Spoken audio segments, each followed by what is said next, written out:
I mean, I really don't want to be that guy, but Ovi hasn't scored in a game. When do we hit the panic button with this guy? Because it's got to be soon.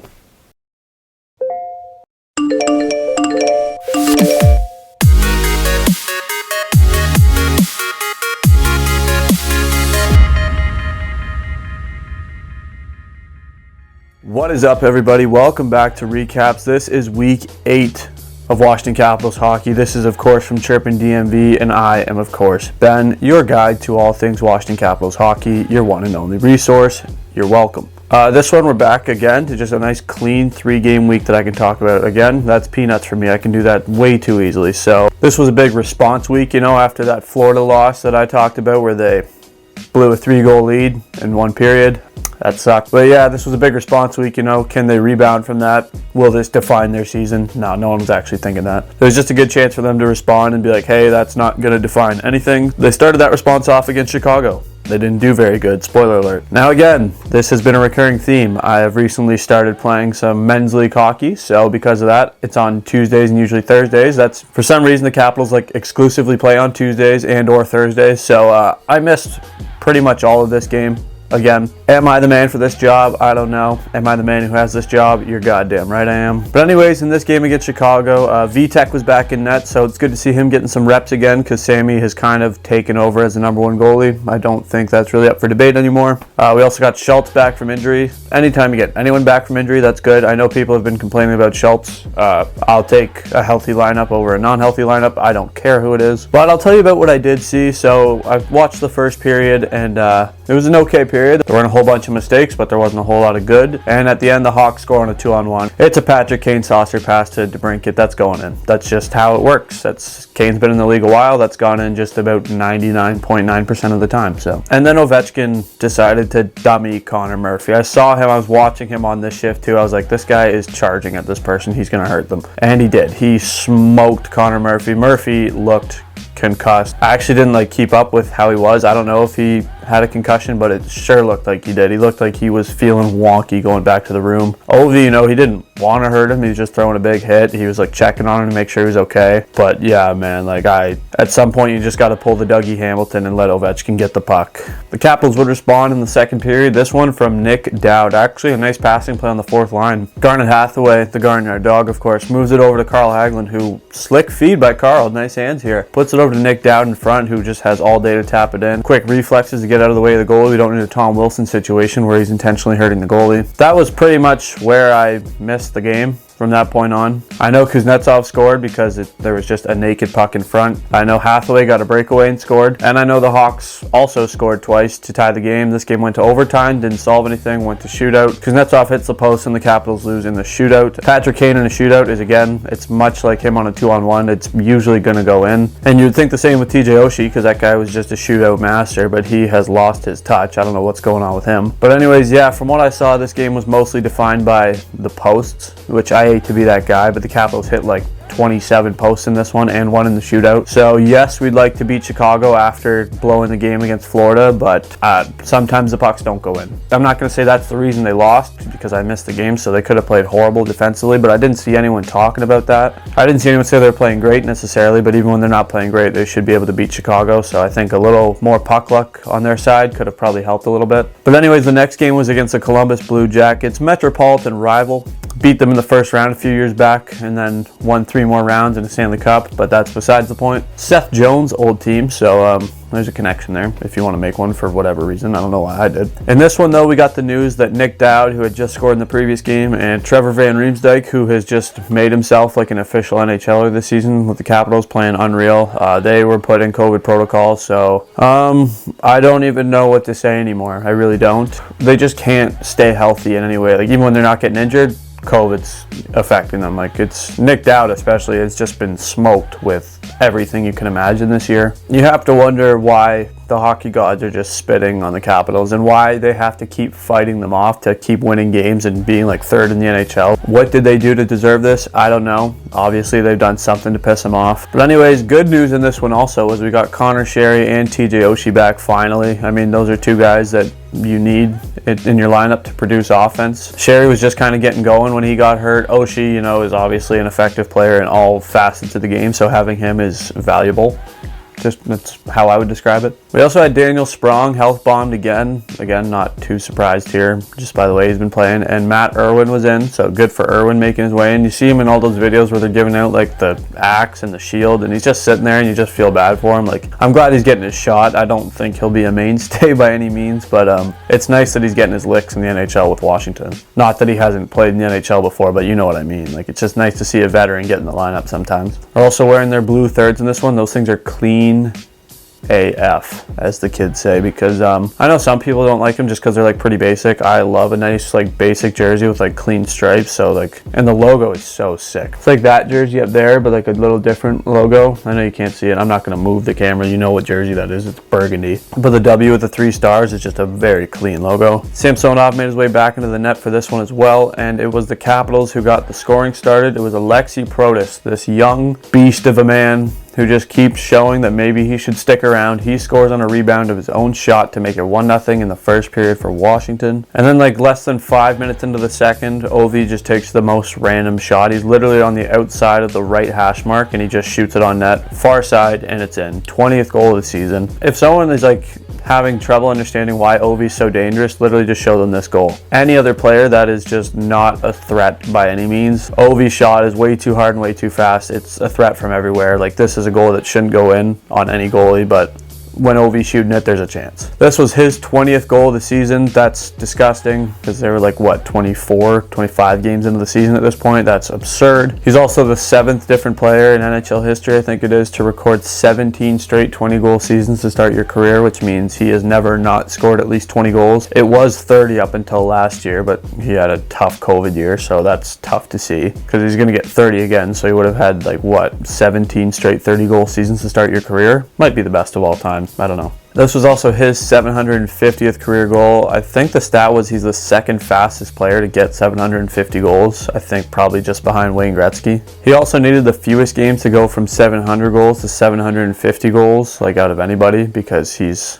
a wizard of time in his old age. He just gets better. And then Columbus scores like right away. I didn't love that Sammy let this one in, but then it's revealed that the puck was just like majorly offside. Not entirely sure how the refs missed this the first go around. Maybe Sammy knew that it was offside, so he wasn't trying as hard. I don't know, but I didn't like that he let it in that much, but it doesn't matter. It's out in the wash because it didn't count. The Blue Jackets would score like 7 minutes into the third period on what I thought was some poor D coverage. Just a lot of guys got caught flat-footed and the Jackets just flew right by them, threw it cross crease and in. Not much Sammy can do there. The D, like I said, were just kind of standing still. It wouldn't be enough, and then the Garnyard dog would seal the deal with an empty netter. Ovi was standing like right in front of the net, and obviously Kuznetsov was trying to get the puck to Ovi with the empty net.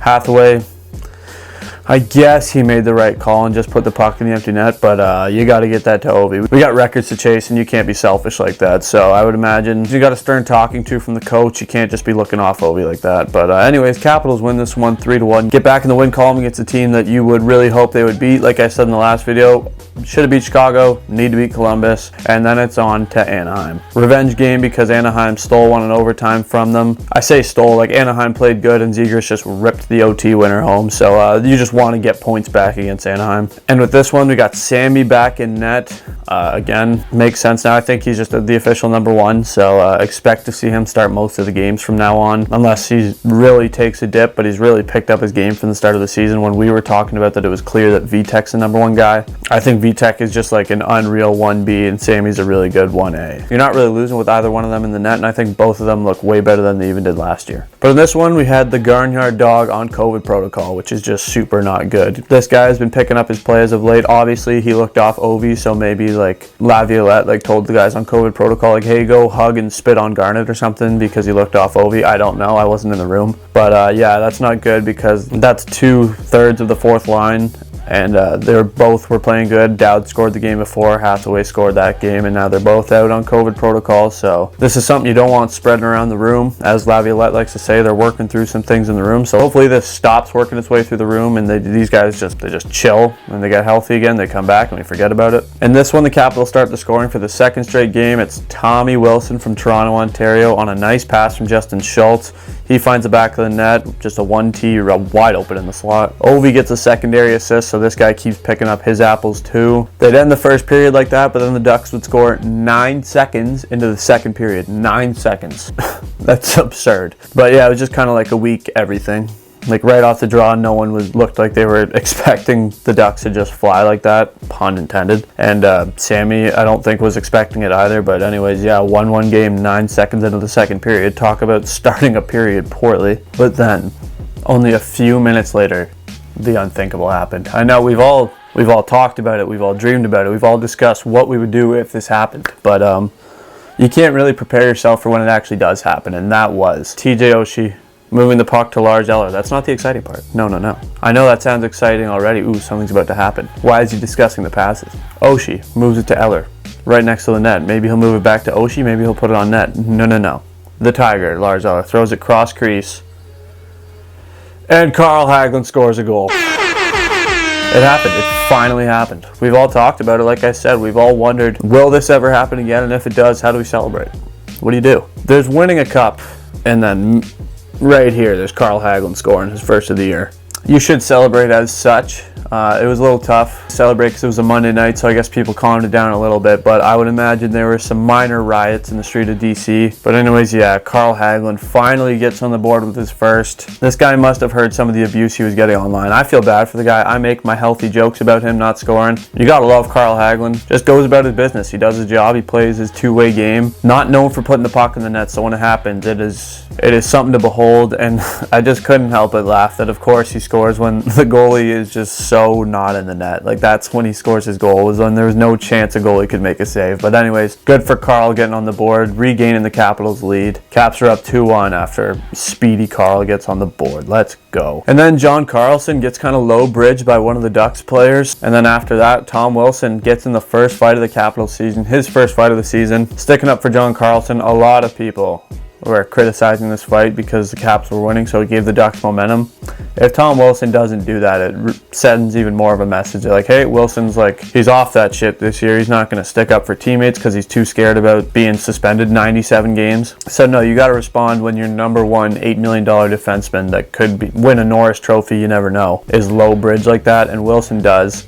The Ducks do end up scoring a little shortly after, but I would have him do that a million times out of a million times. You got to stick up for John Carlson like that. And also, like, the goal was like a puck batted out of midair. It's not like the Ducks got a bunch of momentum and started dominating. Like, the puck was in the air and someone batted it in. Like, that could happen literally any time. So no, don't give me that about Tom Wilson shouldn't have fought. That is garbage. However, the Ducks do get a 2-on-1 shortly after that goal and score again to take the lead, which was concerning, but again, stick to my guns. Tom Wilson should have fought him, and he did, thank God, because he does everything. I will say Schultz didn't look the best on this goal. He kind of let Cam Fowler like walk right around him, and he just looked out of position like he almost fell playing D, so that's tough. But yeah, Ducks are up 3-2 here. And then that guy that got low bridge, and then his teammates stood up for him, John Carlson, he scores in the McNugget minute. Not a lot of McNugget minute goals this year, so you like to see that, but also just a game tire in the final minute of the second period. That's momentum. If you want to talk about momentum, the Ducks got it when they scored 9 seconds into the second, and the Caps got it when they scored with 1 minute left in the second. Those are momentum goals. And it was a nice drop pass by Ovi too. Just got an absolute pizza served to him right in the middle of the ice. Could have shot it, drops it to Carlson, who follows up with his own rebound.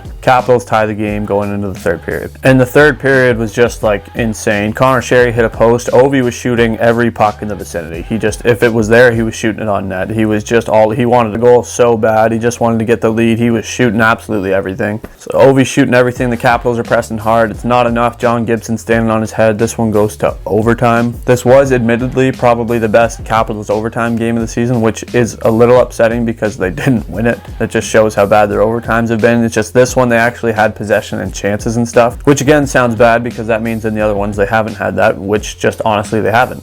But they still can't find the back of the net. This one goes to a shootout. Like I said, TJ Oshie doesn't score, and you're going up against Trevor Zegras and Troy Terry. So it's like, Troy Terry, I only know his name because of his shootouts from the World Juniors. Trevor Zegras has like arguably the best hands in the league already. Oshie's not doing his thing. He doesn't score, but Samsonov makes some big saves. Sprong was the third shooter. He was back in the game, by the way. I didn't mention that. But Sprong was the third shooter in this one, which I didn't really agree with. But he did end up scoring. It squeaked its way in, but I was a little surprised by that. And then Ovi, who has pretty choppy hands in a shootout, he makes a slick move and backhand roofs it, and then it comes down to John Carlson, this guy that I was just talking about. After he ties the game, he just comes in, shimmies the goalie, and roofs it to win it in the shootout. He is clutch. This guy has moves. He can shoot the puck. He scores big-time goals. Again, another World Junior hero, another American World Junior hero too. Anyways, the Capitals respond to their Ducks loss earlier in the season, grab the win in the shootout in this one, and that does it for their last week of games. But now, today, Friday, we got the Pittsburgh Penguins. Now, if you think I don't like Carolina and I wanted them to beat them, I hate Pittsburgh. Now, that should just be a feeling that all Capitals fans have. It's just like their number one rival, and their last game against them was an absolute shit kicking that was just awesome to watch. So you really got to hope that you have the same kind of experience here tonight. Obviously, the Penguins are a little bit more healthy than they were. Capitals are a little less healthy than they were. Gensel's been on absolute fire, but I don't see any reason the Capitals can't win this game. The Penguins are not good. I don't care how well they've played. I don't care how good Gensel's been playing. They're not very good. They always find ways to win somehow, but the Capitals are just objectively a better hockey team, and they should win this game. And I'm looking forward to watching. These games are always super intense. These games are like camping. Why? I'll let you guess. Because they're intense. That's one of my favorite jokes. I use it a lot, actually, in my day-to-day life. But then the Capitals have the Buffalo Sabres in Buffalo tomorrow. I will actually be at the game, probably rocking my Koozie Revenge Tour shirt, as most of you should be at these games. But if you see me, say what's up, because I'm a big-time celebrity, so obviously just give me my space. But you can come up to me and say hi if I allow you to, obviously. And then they got LA and then Philly. Again, what should be a winnable week. The Capitals, there's not a lot of teams they shouldn't be beating. They're tied for second in the NHL with Florida, behind Minnesota, which is insane, by the way. This is another winnable week. They're obviously not going to win every game, but these are winnable games. Philly stinks. LA is good for what they are, but they're not very good. Buffalo is bad. And Pittsburgh is playing good, but Washington beat them 6-1 earlier. They can do it again. Anyways, I think that's it for this one. Enjoy the Pittsburgh game tonight. I know I will. Friday game 2 doesn't get a whole lot better, so if they win, big celebration incoming. Back-to-back against Buffalo tomorrow. So yeah, just enjoy watching the Caps. I'll see you next Thursday. Sorry this one's on a Friday. It's just that's just the day I made it. I'll see you next Thursday with the next recap. And as always, thanks for watching. And I hope Marty Farivari just chokeslams Sidney Crosby through the surface of the earth. Anyways, peace.